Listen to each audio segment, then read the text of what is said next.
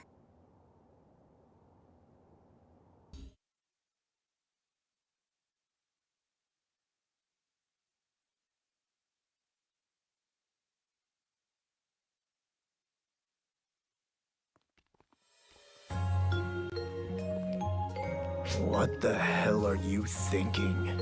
Bringing us to a place like this? Don't be rude, Kyoki. They made a special effort to invite us. Wait, you're...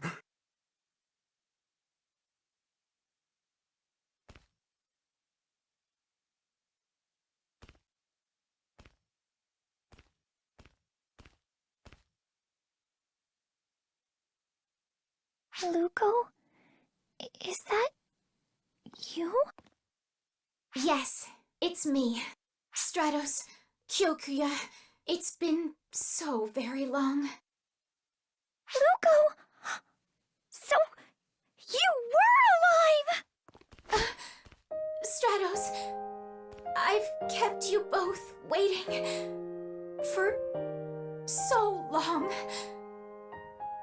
You can't even imagine the hours, the days, the months, the years I've been waiting.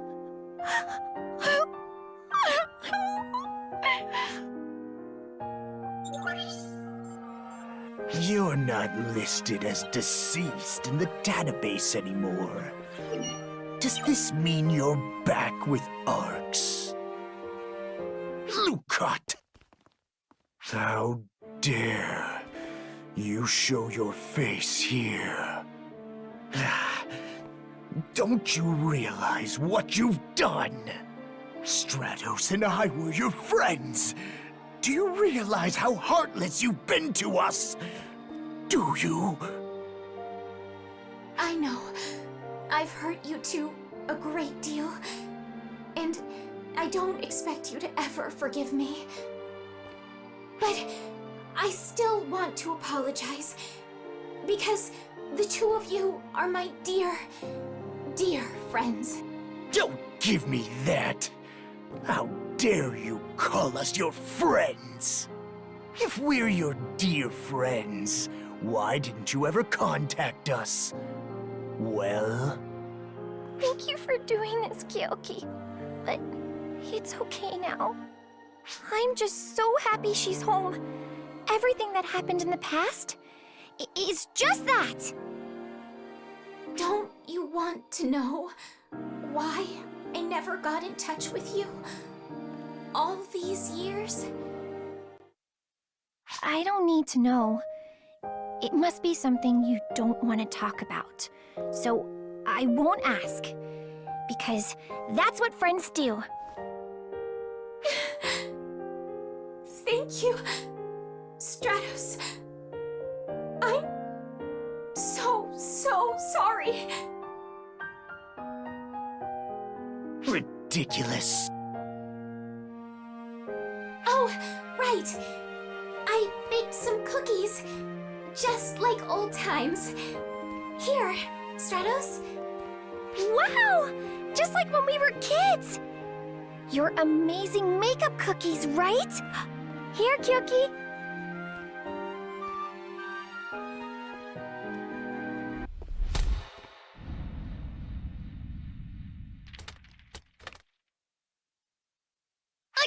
Kyoki! What are you doing? Playing makeup won't cut it. Farewell.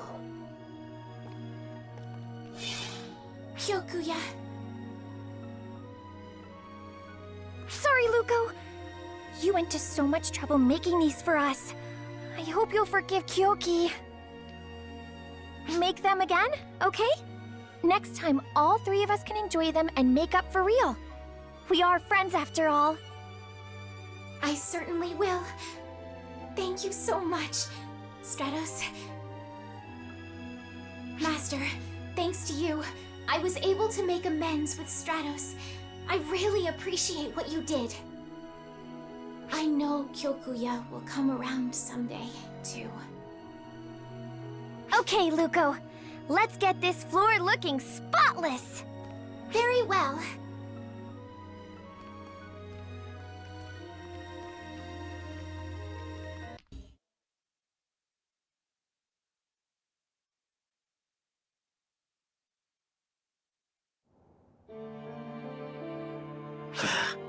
Those fools. Oh, it's just you. I suppose you're here to lecture me about that business with Stratos and Lukot. You saw that ridiculous farce? Stratos has always had a soft spot for others, and Lukot is more than willing to be indulged. She doesn't have to come clean if she doesn't want to. Friends should just trust first and ask questions later. What a joke. It's obvious as to why Lukot keeps quiet. She's afraid that if she speaks up, she and the rest of us will be hurt. And Stratos is afraid that Lukot will be hurt if she probes any further. A pair of irredeemable idiots, those two. Do they actually think they can just keep up such an act forever? Laughable.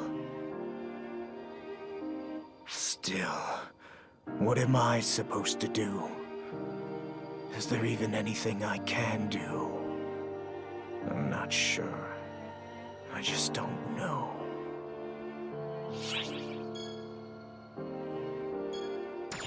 What would a phantom do? Well, that's easy. You're right. As a phantom, there actually is something I can do.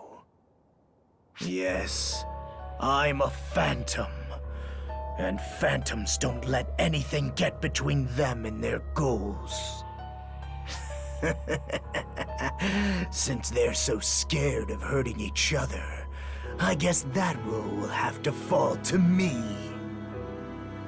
Just wait until you see my Black Wolf technique. I bet neither you nor those two dolts are going to forget it anytime soon. You have my thanks. I'll see you around.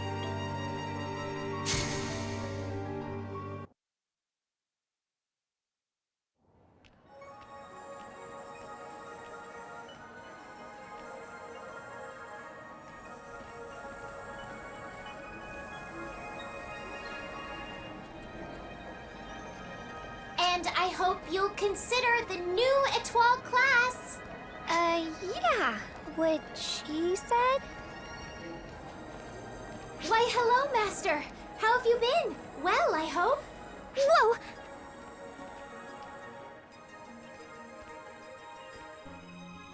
Stratos told me that promotional activities really draw people to a new class.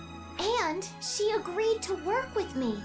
So we're promoting the new Etoile class together. Come on, Stratos. You have to talk if we want to pique anyone's interest. Oh.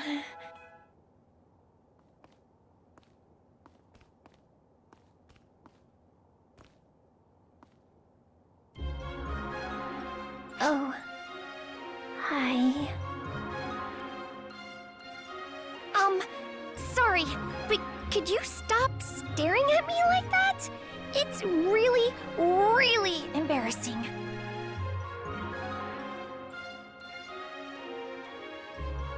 Wait, so you're wondering why I'm dressed up like this? Luko insisted that we dress in matching outfits to promote the Etoile class. So I gave in, and here I am. It is so frilly and poofy. I know. This outfit just isn't my kind of thing. It's so embarrassing. Don't be absurd. You look adorable in that. Doesn't she, Master?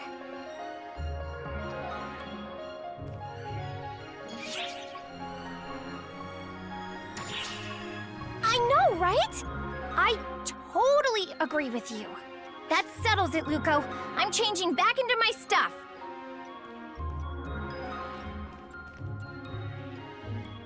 Aw, I was so happy we were matching, though. This is a little disappointing. Such a shame. I'll just have to find someone who can wear this outfit and help me promote. Master? You'll work with me, won't you? I have the perfect outfit for you.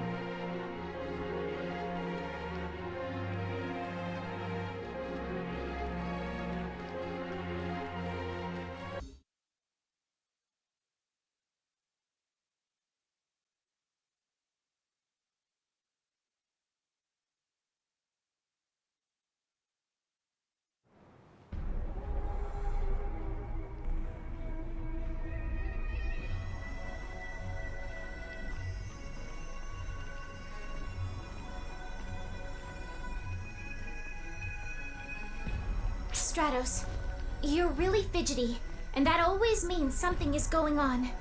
Is there anything ahead of us? Nobody's waiting for us up ahead or anything. Let's just focus on the mission. Eyes on the prize.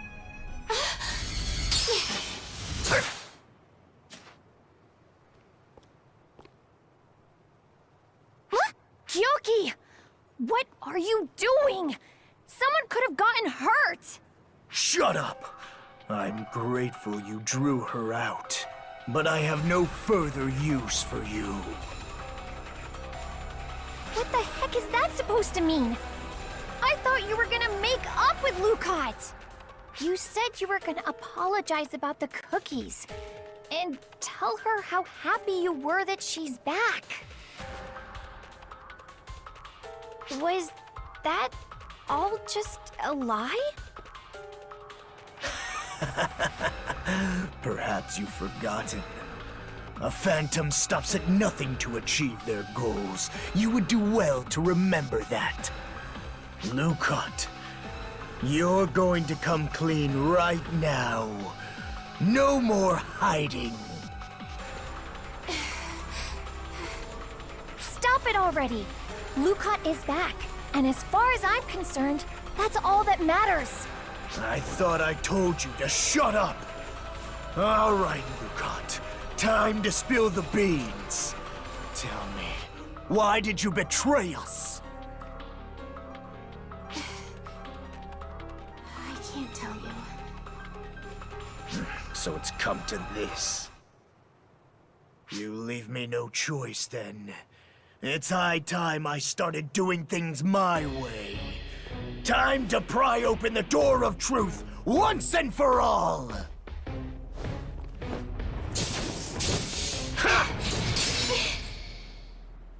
Kyokuya! We gotta stop Kyokuya! Why? This is Kyoki's way of doing things? You're saying we need to see this to the bitter end? But what about Lukot? I'm sorry. Please, accept my apologies if I made you angry. Don't apologize. I'm going to do everything in my power to wring the truth out of you once and for all! Please stop this, Kyoki! You're just going to hurt everyone! Stratos, you mustn't be afraid of getting hurt, or of hurting others. Even if the truth hurts us, that pain will heal in time, and the bond between us will emerge stronger than ever.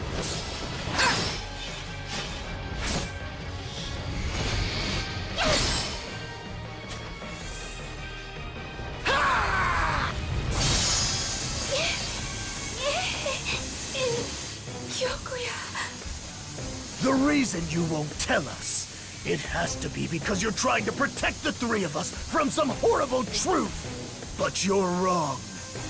You can't reach an understanding without talking things out. We need to have more faith in ourselves than that. Kyoki, you're right. Lukot, you have to trust us. Aren't we all friends? It's cruel to keep the truth to yourself. But I just can't. You have to believe me. Why not? At least tell me why, damn it! Why the hell did you lock us in that building and set it on fire? Huh? Luko! No!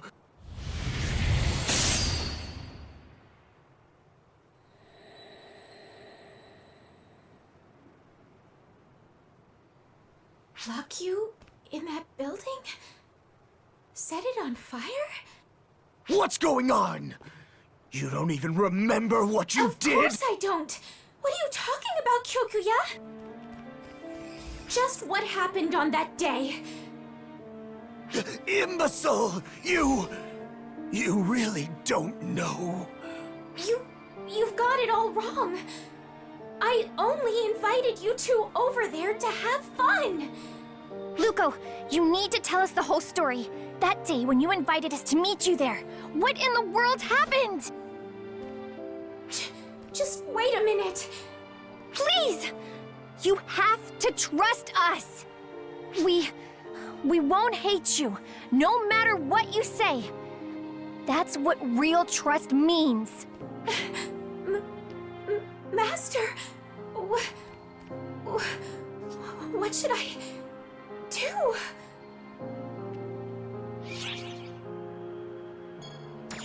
Trust them? Okay. I'll tell you everything. Lukot, no matter what it is, we're here to listen. About time. Stratos.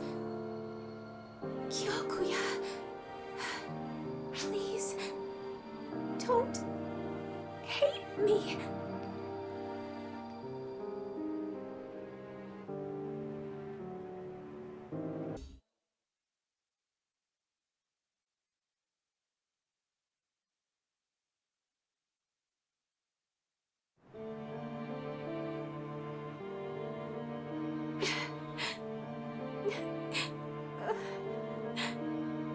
Luko, are you okay now? Okay, we're listening. Just what exactly happened on that day 5 years ago?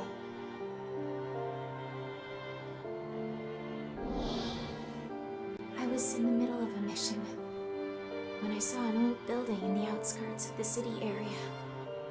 It was abandoned, but it had this beautiful air about it. I thought it might be nice to invite the two of you there as a show of hospitality and to have some fun. So, I made invitations. I only wrote, "Come to the old building on the outskirts of the city," because I wanted the reason to be a surprise. Then, on the day of our outing, I went into the old building through the back door to surprise you guys. It was then that I noticed that, for some reason, the building was riddled with traps. I had no time to react and fainted from the shock of it all. Then, somebody took me away. So, you see, I don't know what happened after all that. When I came to, I was on Wopal, which was still not officially known at the time. I'd been taken to an experimental facility inside the void apparatus on the seabed. I was there for what seemed like forever. They made me fight these strange creatures as part of an experimental F-factor proliferation program. Wait, Void? That place was supposed to have been torn down 3 years ago. What happened to you after that? The facility was completely automated to collect battle data. Even after Void was no more, I continued to fight, right up until I was rescued. Sometime later, Maria of the Council of Six discovered the experimental facility while conducting a search of Wopal and rescued me. However, the things that I had been forced to fight endlessly were creatures created to test F-factor proliferation. When she found me, my body was already teeming with F-factor. I thought that was it for me. Lukot, are you serious? Maria told me that I was this close to turning into a full-fledged false bomb. If she'd gotten there just a little bit later. Damn it! Why? Why did something like that have to happen to you? When I was working as a maid, I heard through the grapevine that there were unethical experiments going on at the Void apparatus. So I decided to investigate myself. They must have noticed me snooping around and sensed that I could become a problem. Locking you two in that building and setting fire to it must have been Void's attempt to get rid of any loose ends. I can't believe I got myself, no, all of us, into so much trouble. I'm really sorry. You're sorry? Void should be apologizing, not you! You did nothing wrong! I still don't understand why you never tried to get in touch after Maria rescued you. Why did you wait until now? The extent of the false spawn corruption I had sustained was too much. Maria was worried that if ARCs knew, they would dispose of me. My fate wasn't totally sealed yet, so we decided to try everything we could to reverse it. I'm sure you know what we did next, right, Master?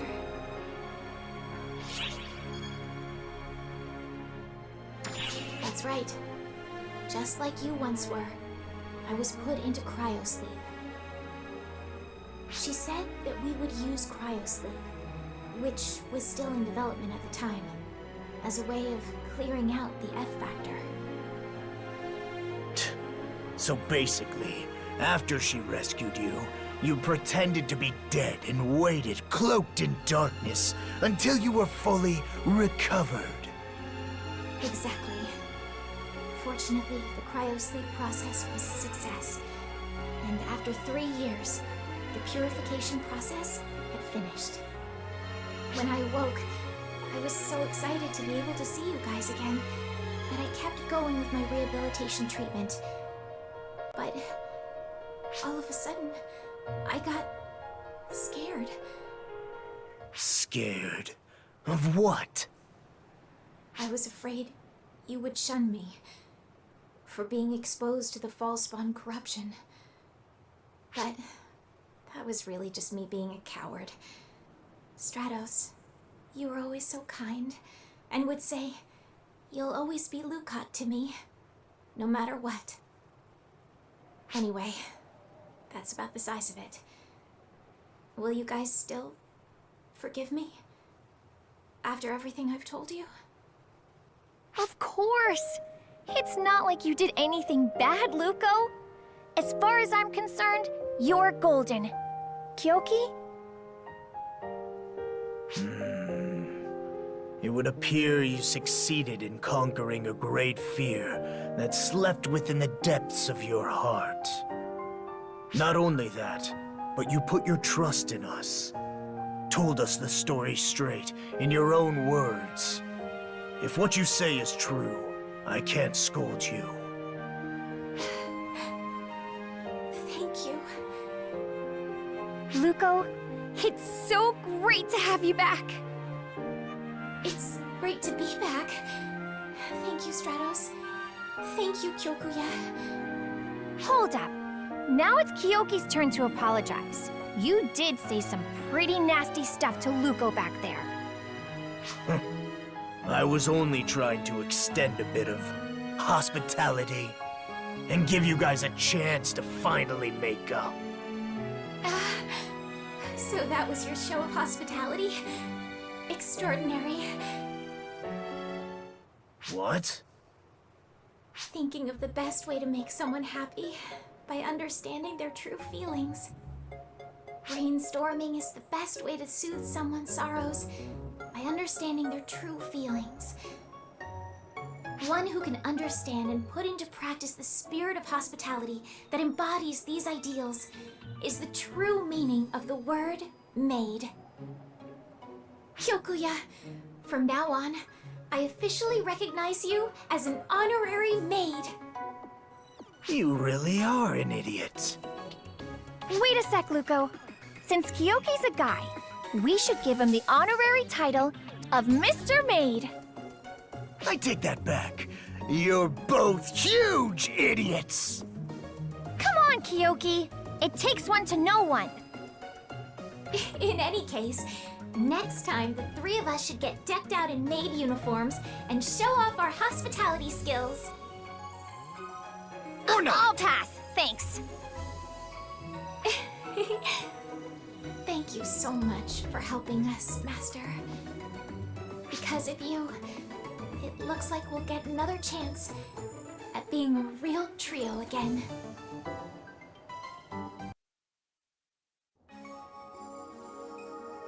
Oh, hi, Master. How have you been? Well, I hope. Hey, Master. I've been thinking a lot recently about how to reach the pinnacle of hospitality. Usually, you only have one chance to make an impression, so hospitality is all about showing complete devotion to the people in your care. I believe that is the true essence of hospitality. You have to shine like a star and illuminate a path through any situation. But, personally speaking, improving my abilities is not the only thing I want to do when it comes to emphasizing hospitality. The person I'm serving may be somebody I don't know at all. I may not see them ever again. That's why every meeting must be honored. As a giver of hospitality, I want to become like a guardian star, providing energy and courage as I shine with a warm, gentle light. The Étoile class was so named because it evokes the idea of a star. A hero fearlessly goes toe-to-toe with hordes of enemies, while a phantom brings down ferocious foes by striking at their weaknesses. An Étoile draws upon the power of hospitality to fully leverage the pleasure of fighting alongside his or her comrades in battle. The nightmare of fighting alone for so long. I never want to experience that again.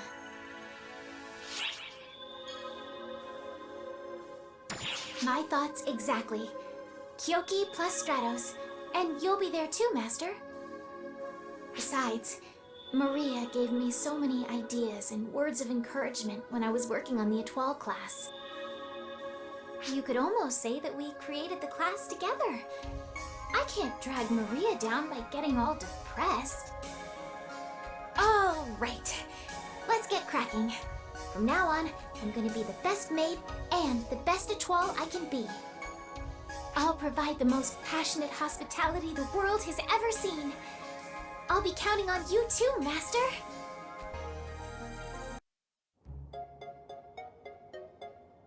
And a big hello from Patty of ARC's #1 news source, Patia. Today, we have a candid, no-holds-barred interview with Lukot, advocate of the newly certified Étoile class. Ba-ba-ba-ba-ba-ba-bam! It's quite a feat how annoying you can be from the very beginning.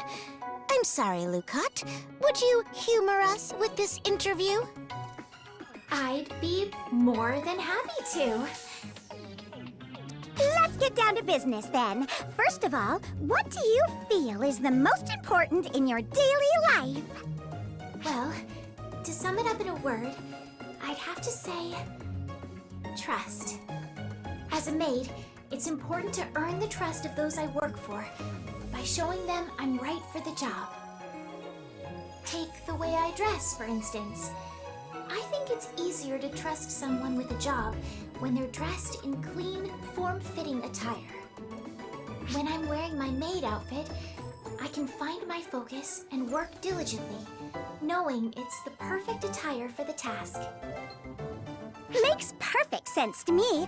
I think maid outfits are adorable. Don't you want to try one on, Tia? What? I don't, no. On to the next question. Tell us about some of your hobbies or special skills. My hobby would be cleaning, and my special skill is making sweets. Cleaning is a hobby for you, huh? Wow, you and Tia would get along great. For me, it's not a hobby, it's more of a necessity. Because you're always leaving messes everywhere. So, why is it you enjoy cleaning so much? I enjoy the process of tidying and polishing an area until it's squeaky clean. People often tell me that my standards are too high. If I haven't cleaned to my satisfaction, I will dirty the place up again to clean it properly. So you put the trash and dust back to clean it up again. Wow, like a perpetual motion machine. It's not like that at all, idiot. Anyway, what sorts of sweets can you make, Lukot? Baked goods, mostly. I really enjoy thinking up my own recipes, but flavor and presentation have to be perfect. That sweet aroma of freshly baked goods, people smiling when they open the box, and the moan of satisfaction when they taste them. Those are the moments I cherish. They just put me on cloud 9. I see. I see. You've got me curious about your original recipes. Spill the deets, sister. I'm afraid they are a trade secret. Oh, come on! If you make them secret, that makes me want to know them even more! Hey, chill out. Just because we're informants, that doesn't mean we force people to cough up their secrets. Everybody has at least one. Funny that you'd mention secrets, Tia. Because as long as we're on the subject, that maid outfit you...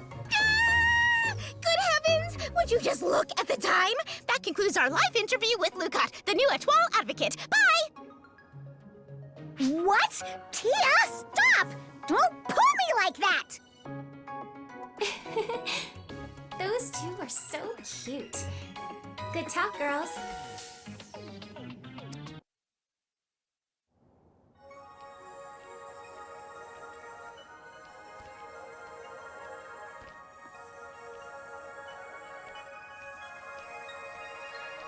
Greetings, Master. I'm Lukot. Call sign, Pale Nimbus. Pale Nimbus? Where did you come up with that? I got the idea from Kyoki. What do you think, Master?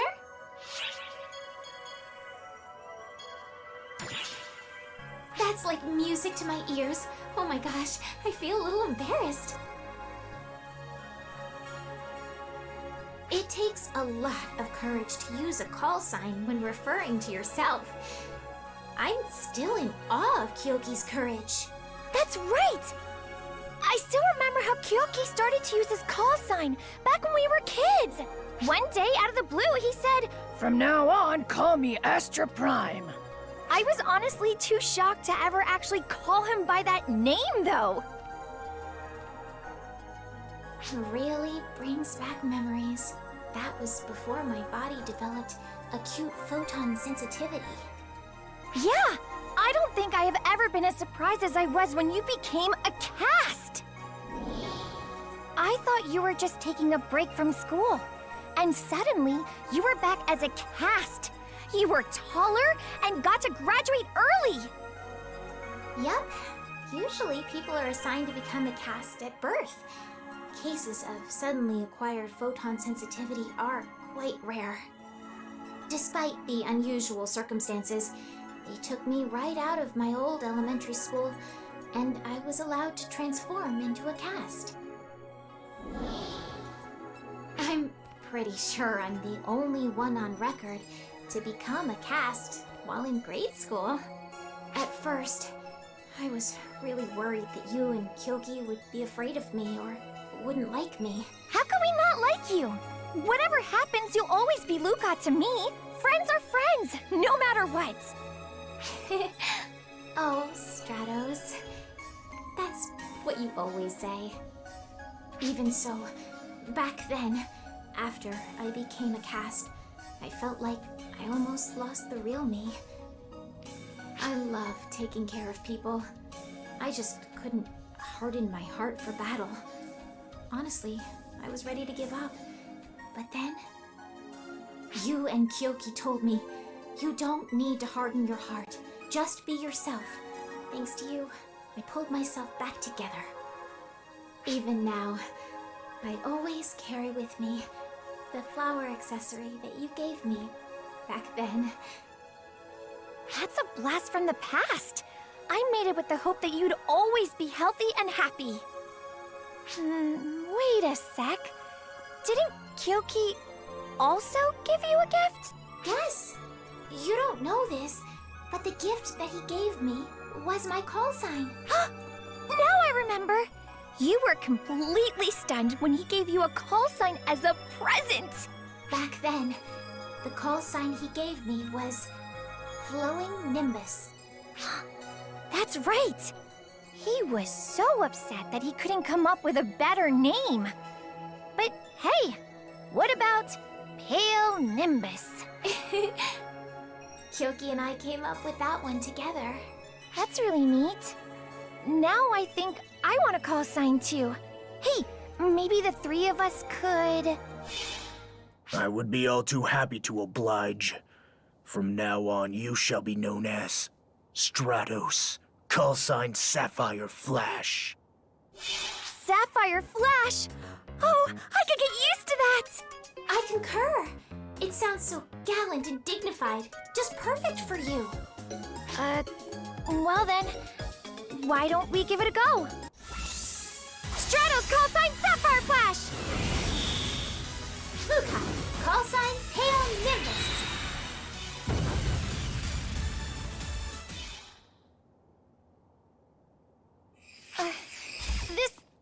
This is pretty embarrassing. Let's forget the call sign. Are you sure? I think it sounds so cool. Oh well.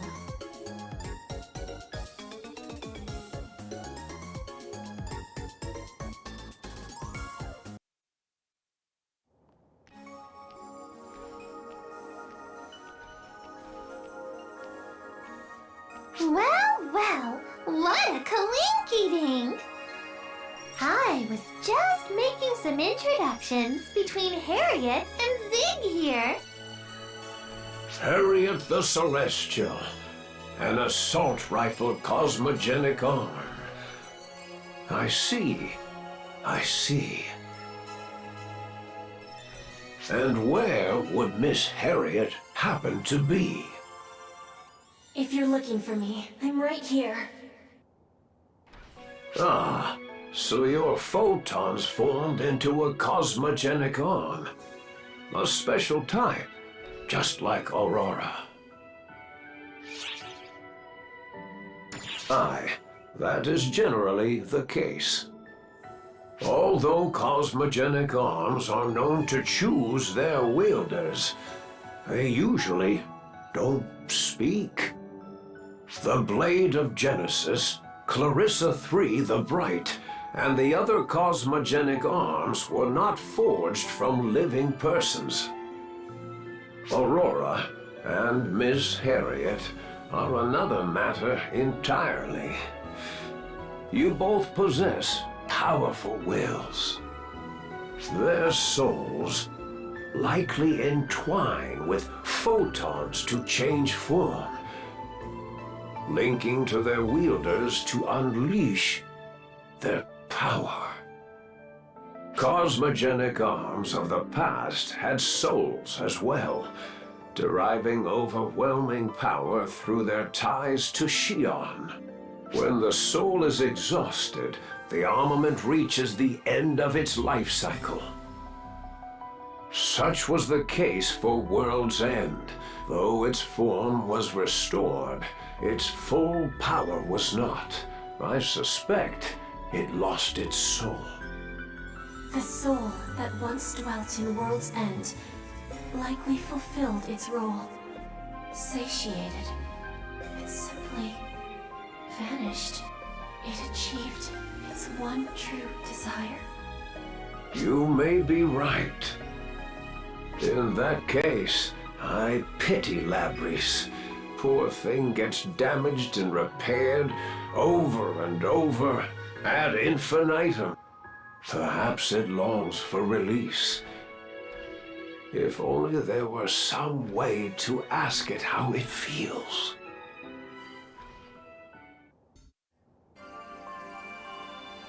Hey, mate.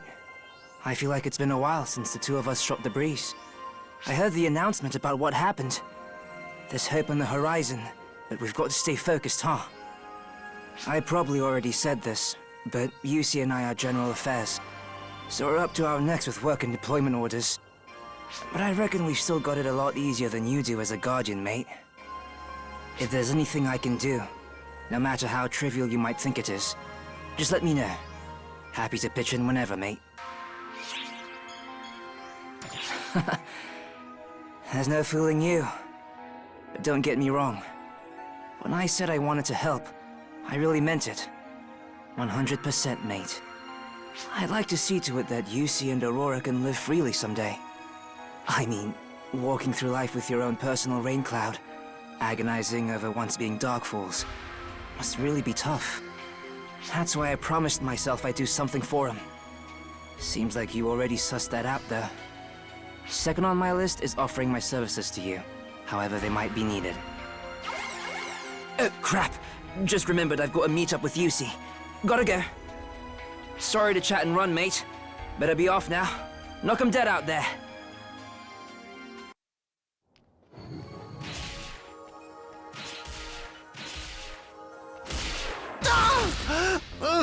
Brilliantly struck, Kikuhime.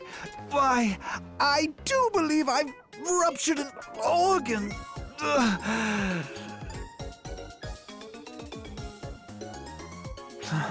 Mon ami, it's a pleasure to see you again. No need to worry. This injury is but a part of Kikuhime's training.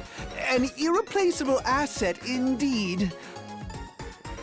Anything I may receive from my little darlings, be it an injury or otherwise, is something to be proud of.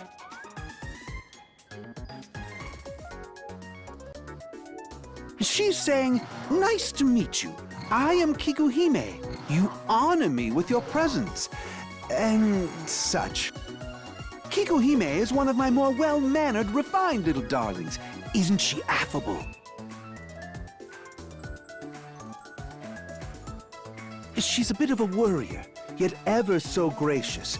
She's always kind enough to massage my aches when I'm fatigued. Would you, Kikuhime? Ow! Ow! Ow!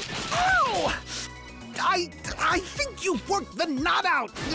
Ow! Ow! Ow! Ow! Her famous gut punch massage gets it done. The cold sweat never stops, and it's heaven. Her love always hits like a brick. What do you think, mon ami? Isn't my little darling the sweetest? It's a massage. This loosens the muscles, eliminates fatigue, and even burns those pesky calories. Just feeling the overwhelming love flow from her constant attacks, why, it nearly brings me to tears of joy. Her technique and poise while stringing together blow after blow. It's so elegant, so magnifique, truly a work of art. Ever the demure maiden, my Kikuhime. Of course she's embarrassed by such lavish praise. You humble thing, you. Ah, yes, mon ami. Allow me to show you Kikuhime's resplendent, spectacular combos next. Ah! Oh, wait, I didn't mean to. No! Take it easy. Ow! Ow! Ow! You're just brimming with motivation today, Kikuhime. But please, wait a... Oh.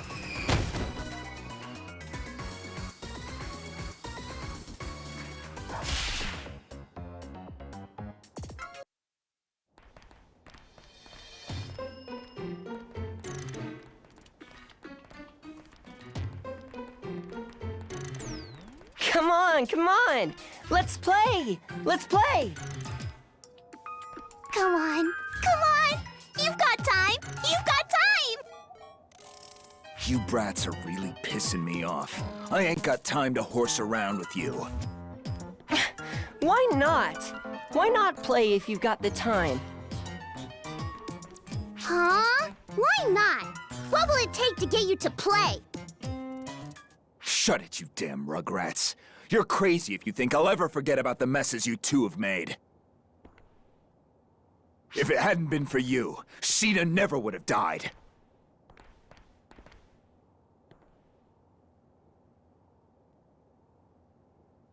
I'm sorry.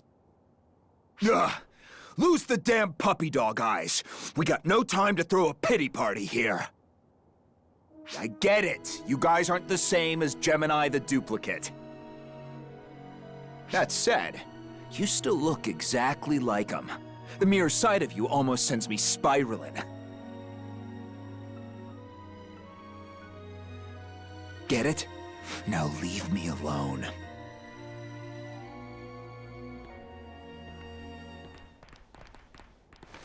Aw, come on! Play together! You little... We don't want you to forget. We don't want you to forgive. We don't like it when you get mad, but it's understandable. We don't like it when you get violent, but it's understandable.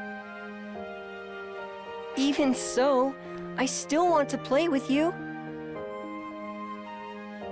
I still want to play with you, too. When we came here, we decided we would be true to our feelings. That's because we felt it would be silly to keep lying. We're gonna do what we want. We're going to do what we want. So, let's play! Unbelievable. Why do I always have to be surrounded by such selfish children?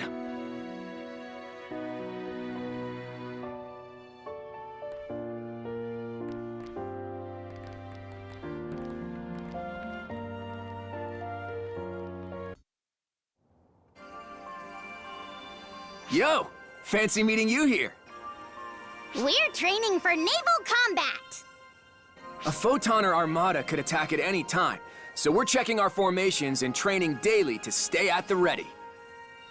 Huey and I give orders to an entire fleet of battleships now. Pretty cool, right? Communication between battleships is essential for naval combat, and we're here to facilitate that. I'm the Combat Bureau Commander, and Claris Craze is my lieutenant.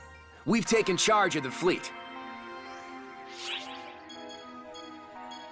As you should. Huey and I are perfectly in sync. When it comes to combat tactics, we've got things locked down.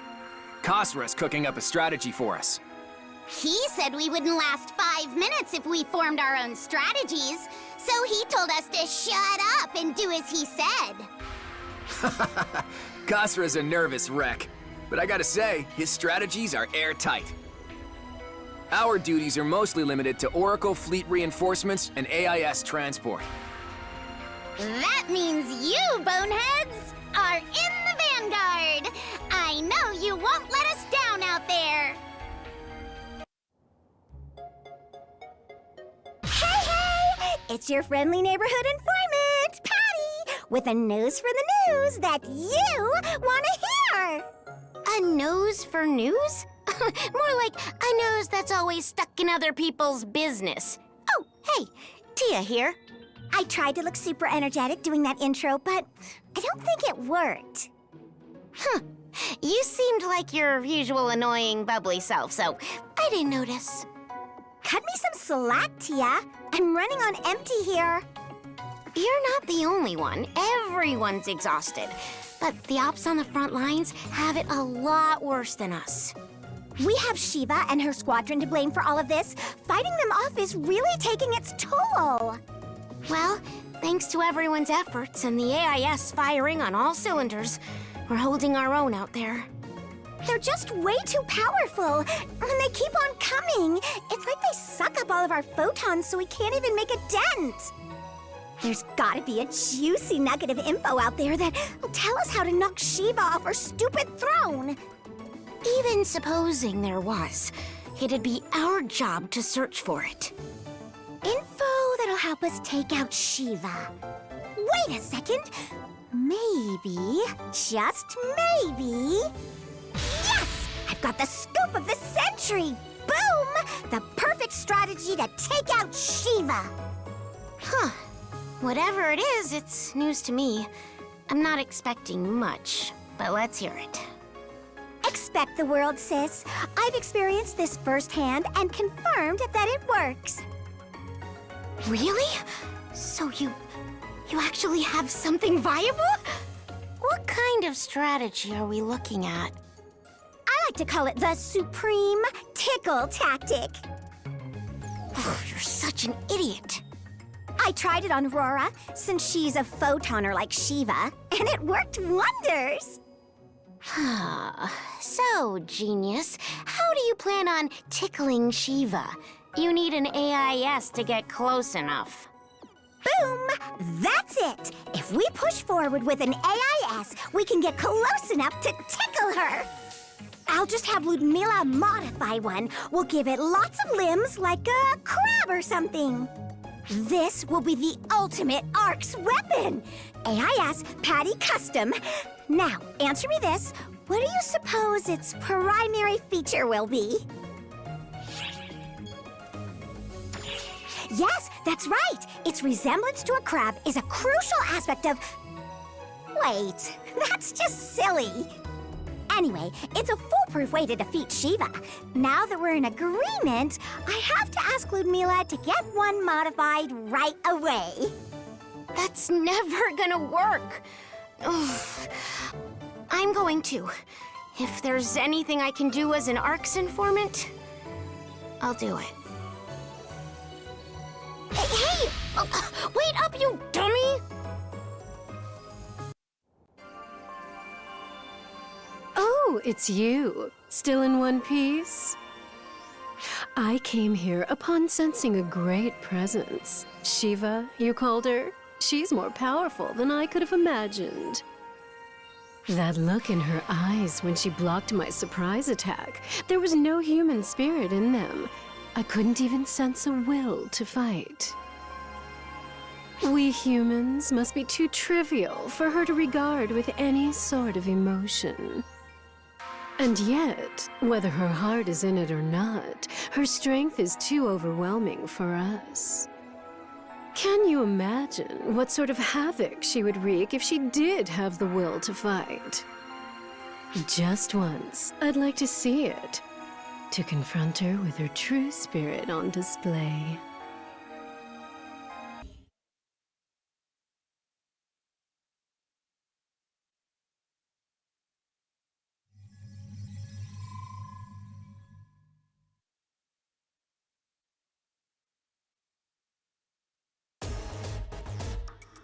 My masterpiece, the Emerald Tablet, has spread its wings and made my wildest fantasies a reality.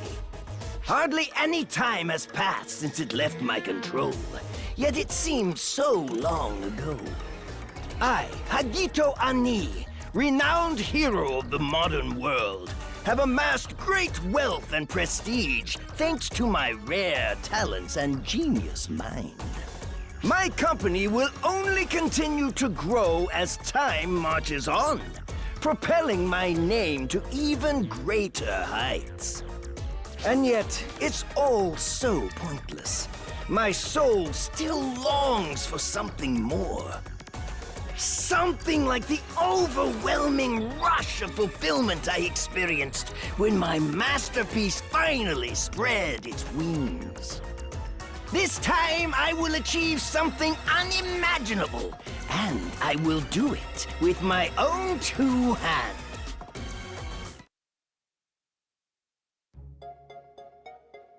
I was trying to check up on Earth's status, but Haggith was all alone there, wasn't he? I could have sworn he was talking to someone. I hope he doesn't start causing trouble again. Anyway, looks like Earth's doing just fine.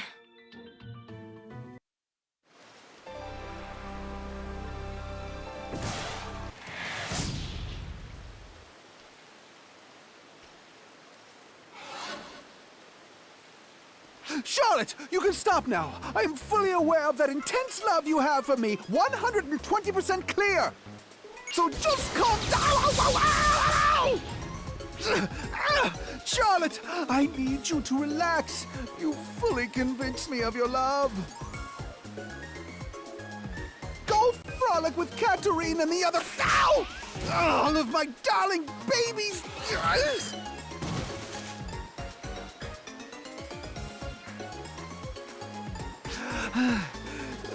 Hello, mon ami. What a rare treat to meet you here. Charlotte, calm down, you. Mon ami is here, so everything is fine.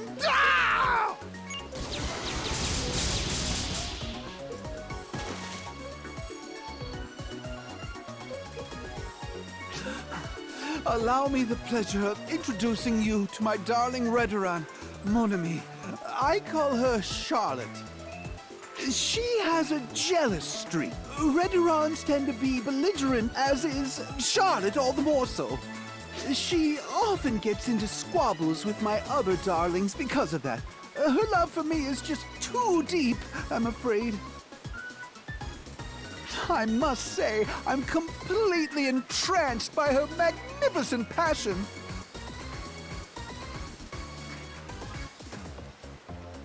Charlotte, what's the matter, my dear? Don't glare at mon ami like that.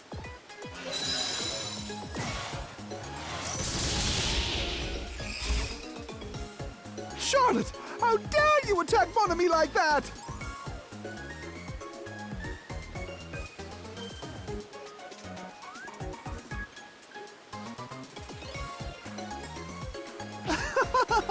I see.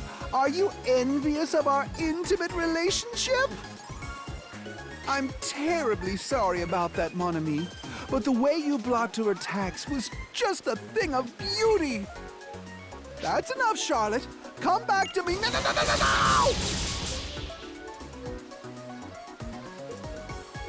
No! Charlotte, you seem to be glaring at mon ami again.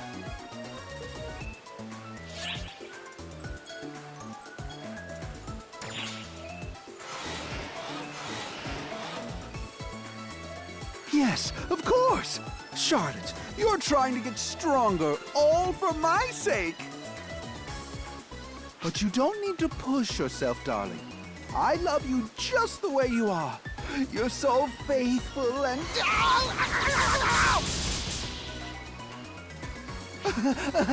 as passionate as ever, I see!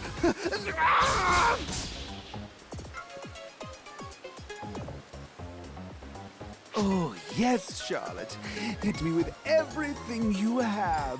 I welcome every expression of your love.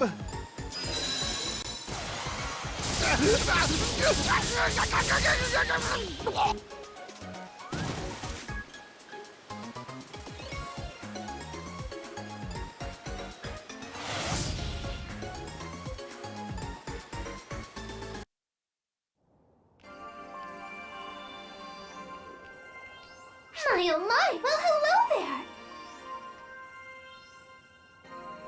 You do know that Harriet was left behind on Omega, right? Right now, I'm the only one here. So, I can't really help you if you want to talk to Harriet.